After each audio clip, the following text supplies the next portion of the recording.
Esse mês de maio nós temos concentrado as mensagens da noite sobre o tema família, mês da família. E hoje nós vamos concluir esse mês refletindo sobre família cristã, amor, cumplicidade e missão. Reverenda Dail será o mensageiro e nós queremos orar por ele nessa hora e por cada um de nós, para que o Espírito Santo fale ao nosso coração. Se você está aqui hoje e não ouviu as mensagens anteriores, eu quero te incentivar a fazê-lo. Você pode visitar o nosso canal no YouTube, onde todas as mensagens estão lá, e você vai entender o eixo que nós caminhamos nesse mês da família. Vamos orar. Pai santo, santo, santo, que ama aqueles a quem o Senhor criou a sua imagem e semelhança, a ponto de redimi-los, cada um daqueles a quem o Senhor escolheu, a constituí-los na família da fé, a igreja do Senhor, mas também conceder, ó Pai, a muitos uma família, pai e mãe, para viverem juntos na Tua presença e proclamando o Evangelho da salvação. Amém. Nessa noite, nós mais uma vez nos colocamos diante do Senhor pedindo graça para ouvirmos a Tua voz e vivermos conforme o ensino recebido nessa noite. Ó Espírito Santo, fale com cada um de nós conforme a nossa necessidade e usa o reverendo Dail como instrumento nas Tuas mãos para proclamar a Tua verdade, gerando transformação, salvação e vida em cada um de nós. Amém. Nós te pedimos assim, em nome do nosso Salvador Jesus. Amém. Amém.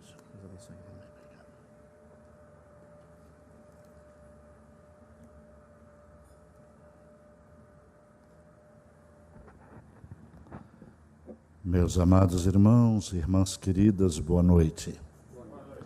Que esta graça do Senhor Jesus, que nunca nos falte, para que nós possamos usufruir da sua presença, do seu amor e desta salvação gloriosa, que Ele gratuitamente concedeu a cada um de nós por meio do sangue de Jesus Cristo.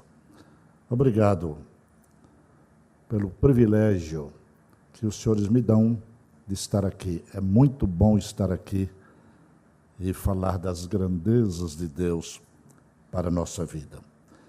Quero ler 2 textos bem breves. Eu sei que os nossos pastores têm proclamado aqui, durante todo este mês de maio, mensagens excelentes, edificantes, inspiradoras e orientadoras sobre a família. Mas isso não se extingue aqui no mês de maio. É uma oportunidade de ênfase que a igreja oferece para refletirmos sobre o amor de Cristo pela sua igreja e pelas famílias que compõem esta igreja. Essa preocupação de edificar nossas famílias é o ano todo, é todo dia, é toda hora, é toda noite, é continuamente. Por isso, nós vamos ler hoje mais 2 textos da palavra e refletir um pouco a respeito do sentido desta palavra para as nossas vidas. Abra a sua Bíblia em 2 Reis, capítulo 4, versos 25 e 26. 2 Reis, capítulo 4, versículos 25 e 26. Partiu, pois, ela e foi ter com o homem de Deus, Eliseu, ao Monte Carmelo. Vendo-a de longe, o homem de Deus disse a Geazi, seu moço: Eis aí a sunamita. Corre ao seu encontro e dize-lhe: Vai tudo bem contigo, com teu marido, com o menino? Ela respondeu: Tudo bem. Esse texto lido faz parte da história que você conhece. Eliseu se hospedava com Geazi, seu companheiro de jornada, na casa desta sunamita. E eles construíram um quartinho lá em cima, uma espécie de sótão, para que eles ali pudessem dormir e pudessem ler a palavra e meditar na palavra de Deus. E a mulher não tinha filhos. Então, o profeta de Deus resolveu orar para que ela ganhasse o menino. E ela ganhou o menino. Foi uma alegria exuberante. E o tempo passou e o menino cresceu. E um dia o menino adoeceu e morreu. Então ela, muito aflita, foi atrás do profeta Eliseu. E, encontrando Geazi, o servo de Eliseu, ele a saudou por ordem de Eliseu. Como vai? Tudo bem? Vai tudo bem com a família? Com o marido? Com o filho? Com todos?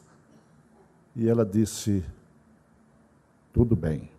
Não estava bem.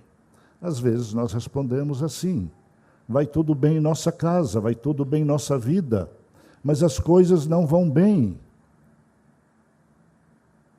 É claro que aquela mulher não queria se expor diante de Geazi, porque sabia que o profeta era Eliseu. Quem prometeu a ela um filho foi Eliseu. Até que Eliseu foi lá, como vocês conhecem a história, e orou pelo menino, se deitou sobre o menino, aqueceu o corpo do menino, e o Senhor aqueceu a vida do menino, e o menino ressuscitou. Amém, queridos? Esse é o nosso Deus, que ressuscita mortos, ressuscita sonhos mortos, ressuscita fé morta, ressuscita esperanças adormecidas, porque o Senhor é aquele que vem ao nosso encontro para solucionar os problemas angustiantes da nossa alma.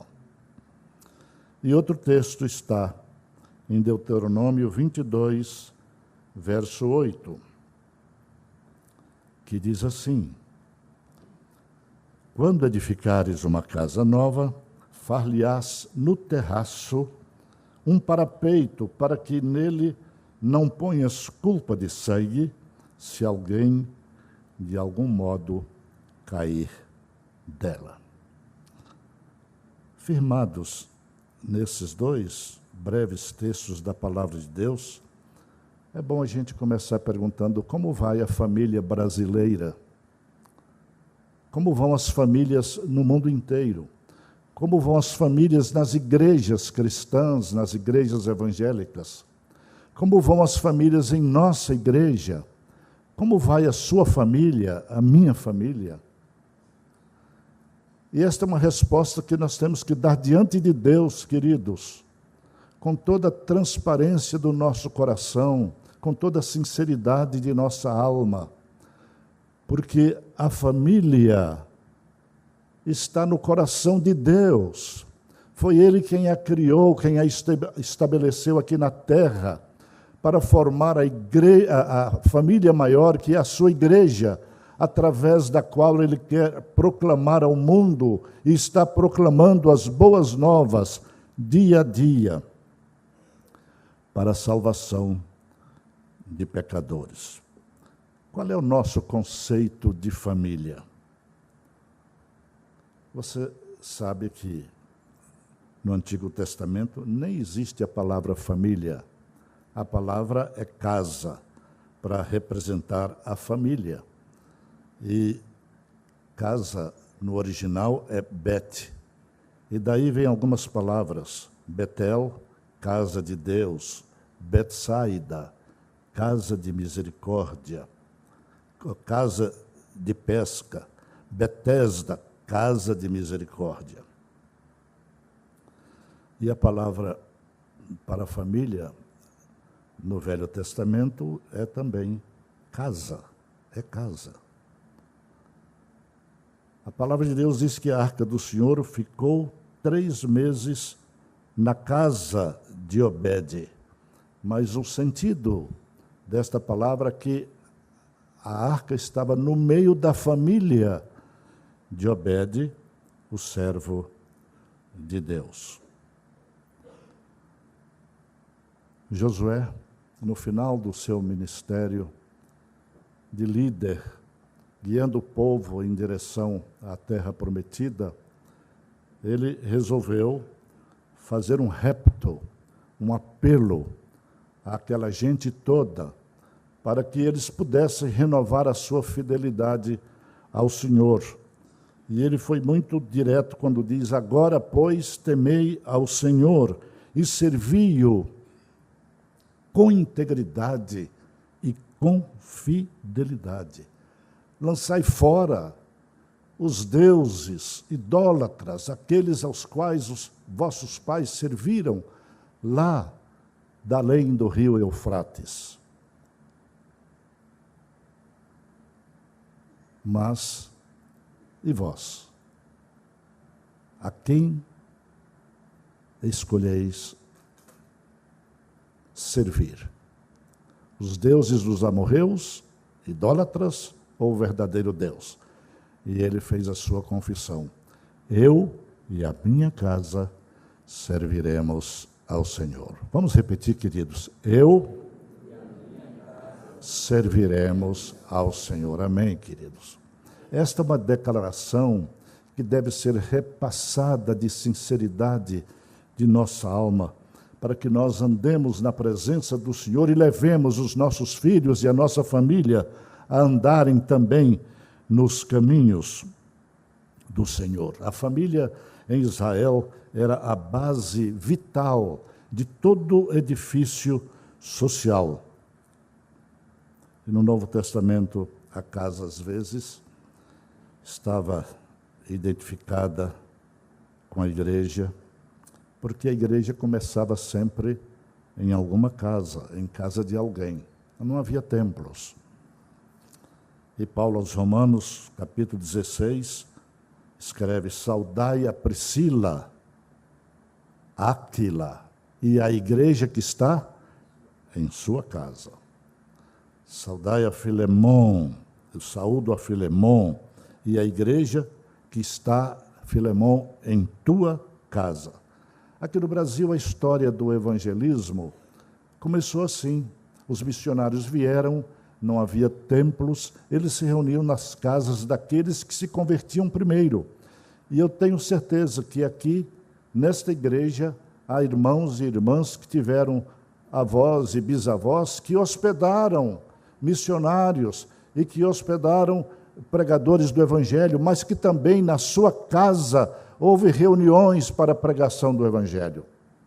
Tem, porventura, algum aqui hoje? Eu encontrei, essas semanas atrás, um que disse assim: a minha casa lá vivia cheia de missionários pregando o Evangelho. Há alguém aqui cuja a casa dos pais da Iracema era a casa do Senhor, era um templo.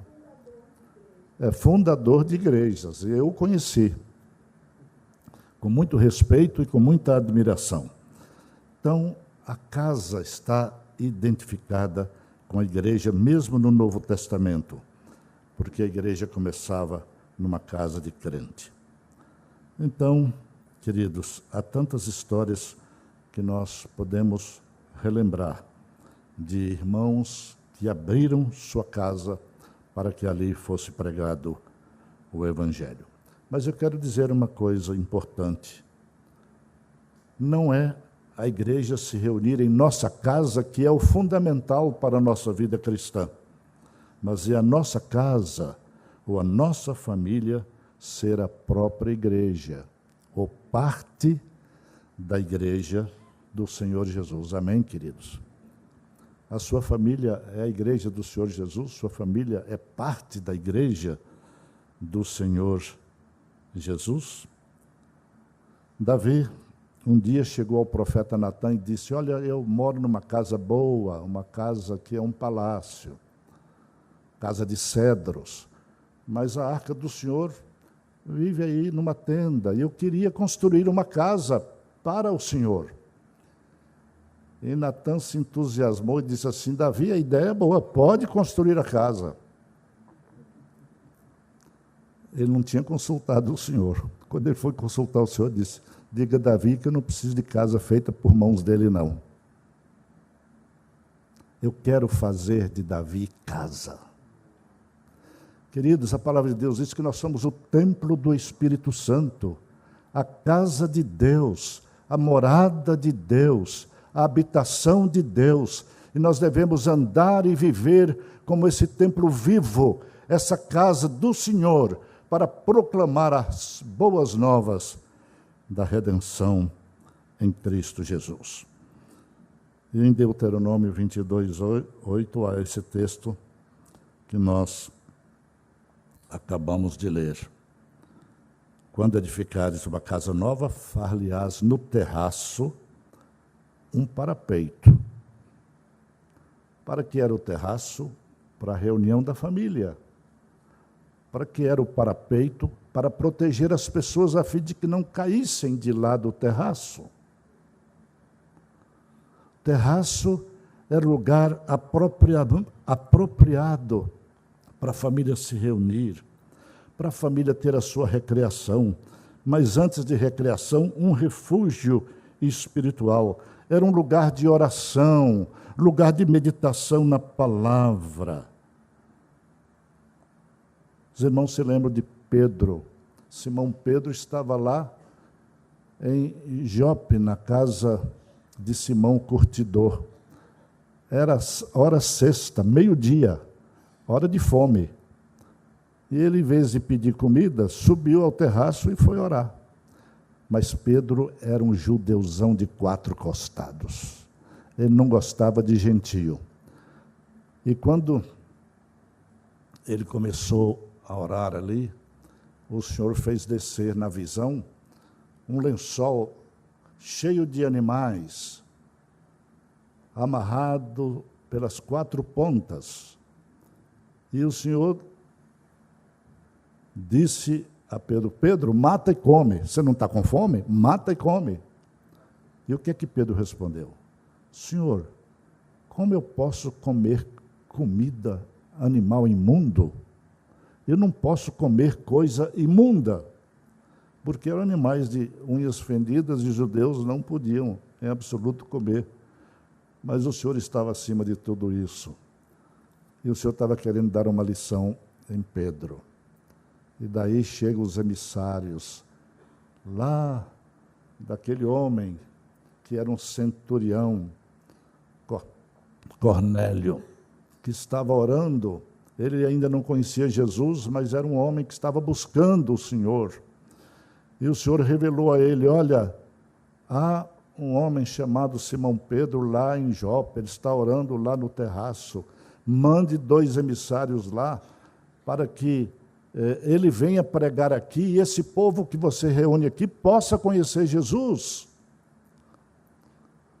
E quando os emissários de Cornélio chegaram lá e chamaram Pedro, que era para pregar na casa de um gentio, ele tomou um susto, mas se lembrou imediatamente da visão. Disse: como é que eu posso desobedecer à ordem do Senhor? Se eu posso comer animal imundo, então eu posso pregar para gentio que eu considerava imundo, mas de hoje em diante eu não posso considerar mais. E foi lá e pregou a palavra de Deus, queridos, com tanto poder, que todos que estavam naquela casa se converteram. Foram cheios do Espírito Santo de Deus e se tornaram pregadores da salvação em Cristo Jesus. As barreiras têm que ser quebradas, os preconceitos têm que ser completamente destruídos, para que nós possamos pregar a palavra de Deus às pessoas. Eu nunca tive barreiras para pregar onde quer que me chamassem. Se Jesus desceu aos espíritos em prisão e pregou a palavra, quem sou eu para desobedecer? Então, os senhores nem imaginam, nem se escandalizem. Eu preguei aqui nessa Brasília, em tantos lugares, mas só falando de Jesus como nosso Senhor e nosso Salvador, quebrando todos os preconceitos. Queridos, terraço é lugar de se viver o amor de Deus. Terraço é lugar de conviver com a família de uma forma construtiva. Terraço é lugar de ensino para crermos mais aquilo que estamos crendo na palavra de Deus. Terraço é lugar de instrução, de correção, de orientação. Nossa casa é lugar de orientar, dirigir, disciplinar os nossos filhos na palavra do Senhor e orientá-los para que eles sejam verdadeiros cidadãos dos céus aqui na terra. Você pode ter uma esplêndida e rica casa. Parabéns por isso. Eu moro num apartamento também muito confortável, graças a Deus. Custou suor. Eu desisti umas 2 ou 3 vezes. E a gente aqui que é testemunha disso. A Clara não está aqui, mas há outros que estão aqui. E dou graças a Deus. Mas não é casa boa, bonita, confortável, que é tudo na nossa vida. Uma família temente a Deus, que vive nos seus caminhos, pode ser a casa de Deus, o lugar da sua morada, de uma forma maravilhosa para testemunhar aos outros este grande amor. Segundo lugar, queridos, além deste amor de Deus que deve ser compartilhado com a nossa família e com aqueles que estão ao nosso derredor, a gente pergunta como alcançar essa bênção de uma família bem consolidada na palavra de Deus, que é o propósito do Senhor para as nossas vidas e para as nossas famílias. A palavra de Deus diz em Provérbios 24, 3 a 5, que com a sabedoria edifica-se a casa, e com a inteligência ela se firma. Os pais têm que ter a sabedoria de Deus para orientar os seus filhos nos caminhos do Senhor. Se Provérbios diz isso, Tiago explica melhor, dizendo em 3, 13 e 18, primeiro o que a sabedoria não é. Sabedoria não é violenta, não é agressiva, não é invejosa, não é amargurada, não é facciosa, divisionista. Sabedoria não é mentirosa, não é terrena, não é animal e nem é demoníaca. Mas Tiago explica também o que é a sabedoria. É mansa, é pura, é pacífica, é tratável, é indulgente, isto é, tolerante, é moderada. A sabedoria é plena de misericórdia, ela é imparcial, é sincera e é frutífera. Isso é o que diz Tiago na palavra do Senhor. Então a conclusão é clara. Se é com a sabedoria que se edifica a casa, ou se consolida a família, vamos pôr em prática a palavra de Deus. Amém, queridos?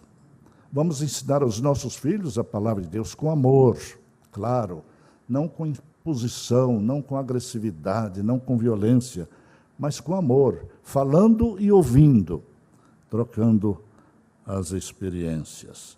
Nós temos na Bíblia 2 exemplos de homens que não tiveram sabedoria para consolidar suas casas, suas famílias. Eu fico triste quando trato disso, mas a Bíblia não mente, a Bíblia expõe tudo.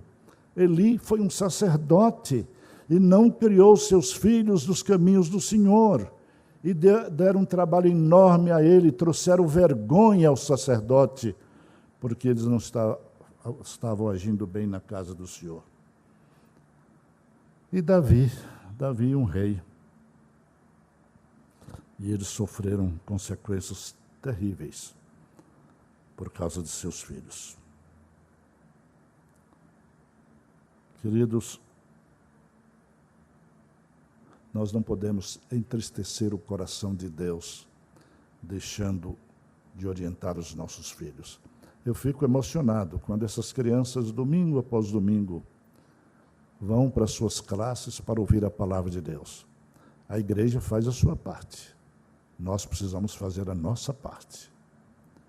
A igreja não nos substitui, nem nós substituímos a igreja. Uma é complemento da outra. É tão bom a gente ver as famílias unidas, louvando ao Senhor, na casa do Senhor, e dando testemunho em suas casas. Davi foi um grande rei, um guerreiro, um grande conquistador, mas não conquistou a sua família para o Senhor. Sofreu terrivelmente as consequências. Isso nos ensina, queridos, o que a palavra de Deus nos diz claramente. Se alguém pensa que está em pé, cuidado, para que não caia. Nem pastor, nem presbítero, nem diácono, nem líderes espirituais, nem gente que se sente lá nas altiplanuras da espiritualidade. Ninguém está isento das setas inflamadas do maligno. Eu estava falando sobre família numa igreja e disse assim: meu irmão, só precisamos ter cuidado, porque o inimigo não dorme. Aí uma senhora falou de lá: ainda bem, pastor, que Deus também não dorme, né? Eu falei: Deus não dorme porque está cuidando de nós, mas a carne é fraca. E o diabo sabe disso. E ele toca exatamente nos nossos pontos vulneráveis para nos fazer cair da dignidade que nos foi conferida de filhos do Pai Celeste. Amém, queridos? Coisa triste. A família é a menina dos olhos de Deus. Nós precisamos avaliar como foi nosso passado. Há pessoas que vivem sofrendo o passado hoje. O passado, se não foi vivido na presença do Senhor, não significa que vamos fracassar a vida inteira. Por que é que nós fazemos confissão todos os domingos aqui? É para passar uma vassoura no nosso passado, limpar tudo e caminhar para frente e olharmos para o Senhor Jesus, que é autor e consumador da nossa fé, e sermos mais do que vencedores por meio daquele que nos amou. Olhando para o meu passado, eu tenho uma oportunidade de corrigir muitas coisas agora no presente, pensando no meu futuro e no futuro dos meus queridos. Gosto de alguns textos da Bíblia que falam sobre isso. Um é Paulo quem menciona que quanto ao trato passado, vos despojeis do velho homem que se corrompe pelas concupiscências do engano, e vos revistais do novo homem, que segundo Deus é criado em verdadeira justiça e santidade. É isso que Paulo está dizendo. Deixe o seu passado para trás. Viva o seu presente com a perspectiva do futuro, confiando no Senhor. Eu gosto de Eclesiastes 3, 14 e 15. Quando ele diz, de uma forma muito clara, que tudo quanto Deus criou, Ele o criou para que fosse honrado, louvado pelos homens e conhecido pelos homens. E depois, ele diz, no verso 15, o que é, já foi. O que há de ser também já foi. Deus fará renovar-se o que se passou. Como é que eu posso saber o futuro? É a mente de Deus que sabe. Mas Ele pode me preparar para eu enfrentar o futuro com o seu poder, com sua graça, com sua misericórdia. Deus fará renovar-se o que se passou. E é isso que Ele quer fazer na vida de cada um de nós. O caminho para consolidar nossa família, queridos, se manifesta nesta sabedoria. Em termos práticos, em termos vivenciais. Para que serve a sabedoria na vida do cristão? Para nós amarmos, como Deus quer que nós amemos, para nos comunicarmos de uma maneira edificante, construtiva, inspiradora. O apóstolo Paulo, na primeira carta aos Coríntios, nos diz algumas coisas que vale a pena pensar. Eu colhi isso de um grande escritor. Ele disse, o que o amor é? O amor é paciente e é bondoso. O que o amor faz? Regozija-se com a verdade, tudo sofre, tudo crê, tudo espera, tudo suporta. O que o amor não é? Invejoso, jactancioso, arrogante, rude, grosseiro, irritadiço e ressentido. Não age inconvenientemente. O que o amor não faz? Não procura seus próprios interesses, não se alegra com a injustiça. Irmãos, percebam, se nós observarmos esses princípios na nossa vida conjugal, relacionamento marido e esposa, pais e filhos, nós vamos encontrar um caminho sobremodo excelente para vivermos em harmonia e em crescimento na presença do Senhor. Eu quero mencionar também alguns princípios elementares e práticos. Eu não sei pregar coisas profundas, mas eu sei que Deus me tem ensinado a dizer coisas simples e práticas que me ajudam e nos ajudam. Como é que a gente deve viver em casa com a esposa, com os filhos? Mantendo uma atmosfera agradável, receptiva, com liberdade de expressão. Os pais não devem ser autocráticos. Sed lex, dura lex, sed lex. A lei é dura, mas é lei, tem que cumprir. Não é assim. Vamos conversar com os filhos. Há coisas que eu posso ajudar os filhos, há coisas que eles já podem, por si mesmos, irem descobrindo, contanto que não haja tristeza, não haja constrangimento. Nós não podemos perder os ouvidos e o coração de nossos filhos. Há maridos que dão a impressão que já sabem tudo, nem pergunta nada para a esposa. Mas também tem umas esposinhas aí que eu vou te contar, viu? Nunca responda pela esposa, mas também a esposa nunca responda pelo marido. Vamos, defender os nossos territórios, mas com certo espírito democrático, para nos entendermos bem. A palavra de Deus diz que nós devemos escutar sem interromper o outro. Tiago 19 diz, todo homem seja pronto para, tardio para si. O que é que tem ira com tudo isso antes? É porque na discussão braba, que às vezes nós deixamos acontecer, vem a ira, e a ira afasta.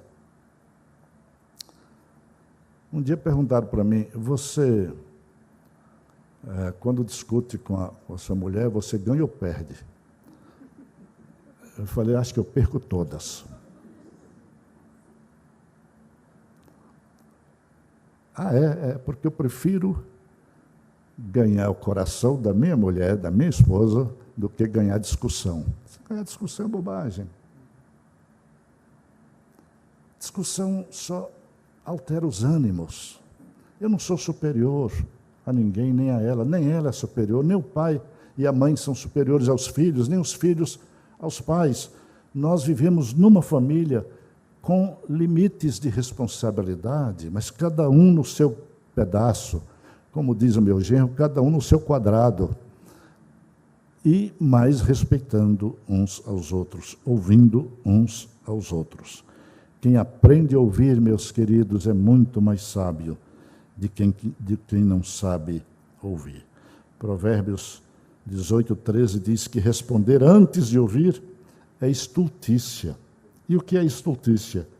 É imprudência, é insensatez.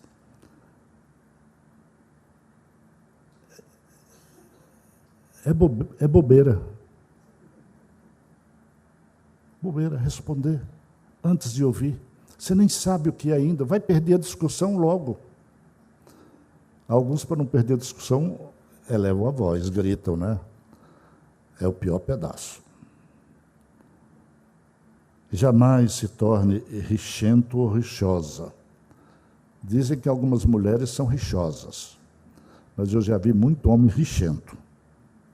Provérbios 10:19 diz, no muito falar não falta transgressão, mas o que modera seus lábios é prudente. Vamos ser prudentes, não é muito melhor? Nunca tire conclusões apressadas. Antes de ouvir completamente e pacientemente o que o outro tem a dizer. Quem fala sem pensar geralmente se arrepende rápido, mas gasta muito tempo se lamentando até voltar ao normal. Provérbios 21, 23 diz: o que guarda a sua boca e a sua língua, guarda a sua alma das angústias da vida. Podemos discordar? Podemos. Discorde, mas nunca desrespeite o outro. Garanta ao outro o direito de dizer, de se explicar, mesmo que você não concorde. Filipenses 2, 3 e 4 diz: nada façais por partidarismo ou vanglória, mas cada um deve considerar o outro superior a si mesmo. Ou coisa difícil. Eu sempre acho que eu sou superior. Sou não, não sou não. Ninguém é superior a ninguém. Nós somos filhos do mesmo Pai, chamados para vivermos em comunhão uns com os outros, em harmonia, usando da sabedoria espiritual que Deus nos concede na sua palavra. Quando estiver errado, admita. Ou coisa difícil. Você já admitiu algum dia, na discussão assim com a mulher? Me perdoe, eu estou errado. Às vezes as pessoas não dizem, eles vão lá e dão um beijinho na testa. Não é assim, não? Ou fazem alguma coisa assim, bem, não é, afável, mas perdão mesmo, que é bom, é difícil de pedir. Me perdoe, porque eu errei. De noite, no escuro, com o olho fechado, um de um lado, outro, até mais fácil. Mas o fato, queridos, é que nós precisamos reconhecer que não somos perfeitos, não somos completos, não somos acabados. É como um escritor que escreveu um livro e disse: olha, eu resolvi colocar aqui uma faixa na minha frente. Tenha paciência comigo, eu estou em construção. Todos nós estamos em construção. Assim como o Senhor nos perdoou, vamos perdoar uns aos outros. Perdoar nosso cônjuge, perdoar nossos filhos, os filhos perdoarem os pais, para viverem num ambiente mais harmonioso, mais feliz, como família de Deus aqui da terra. Deus criou a família para sermos abençoados e felizes, e sermos bênçãos para outros, porque também temos uma missão. Não é só a gente viver entre si, mas a nossa vida em família para os nossos vizinhos tem uma mensagem. Você não precisa nem falar de Cristo, e nem deixar de falar de Cristo. Mas você pode escandalizar de um momento para outro uma pessoa vizinha com o seu testemunho. Eu termino contando uma história triste e alegre. Nós tínhamos terminado a escola dominical numa das 7 igrejas que eu tive o privilégio de pastorear.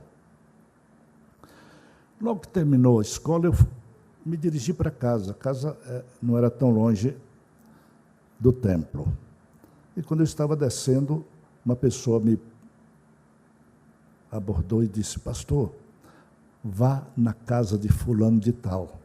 Eles estão num processo de separação, estão enraivecidos, e o telefonema que eu recebi agora é que eles estão brigando.